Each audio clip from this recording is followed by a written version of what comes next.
you know, in the upper reaches, stream flow is gaining, where water is coming from out of the ground up into the streams, and is building in volume. So it's a gaining stream.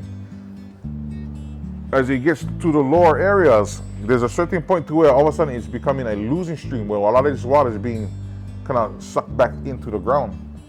But what that does is it supercharges our aquifers. So the water is not just disappearing and being wasted. It's going into the aquifer, providing water so that we can pump out of the ground. So they call it losing. They call it losing reaches of the stream. And losing, I think, might be a wrong word to be used, because people see losing as, we wasted it. I think it should be, you know, there's gaining parts and there's recharge parts. It should be recharge. And it will, just that concept of changing that word and switching them around will change how people understand. But you know, the amount of water being supercharged back into the stream, into the aquifers through the so-called losing reaches of the stream, is huge on sustaining our water resources. And you know, we gotta think about this. Is like the plantations diverted the streams up in the gaining areas, and so for 100+ years we had dry recharge areas. I would want to say recharge from now on. And so what happening to our aquifers over that 100 years where it's not being recharged? I think we facing the reality of what they did 100+ years ago.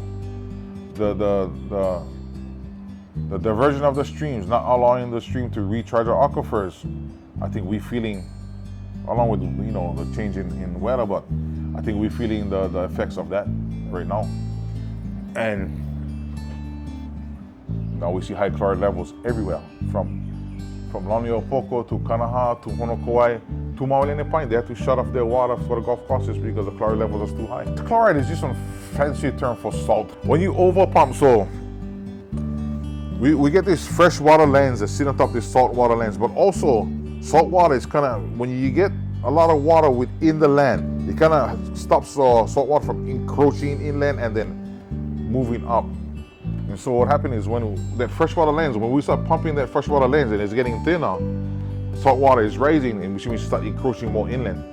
And so there's a breaking point to where, and that's why the sustainable yield is really important, that there's a breaking point to where once you overpump, you start hitting the chlorides as salt. And so federal standard says you cannot serve water to the community with 250 more, with the chloride levels or salt levels cannot be higher than 250 parts per million. That's the standard. But the Waipuka wells and the Kanaha wells, it was at 850 parts per million.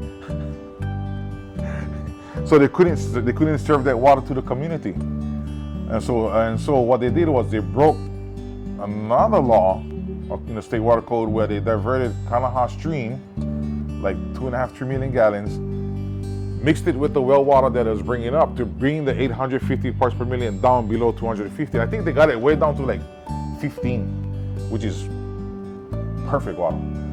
And then they started redistributing to the community. But then now they feel like, okay, now we get this extra water, let's continue for develop.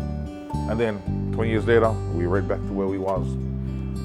So if we had access to these other water resources that the private purveyors hold, we can actually build aquifers by moving water back and forth.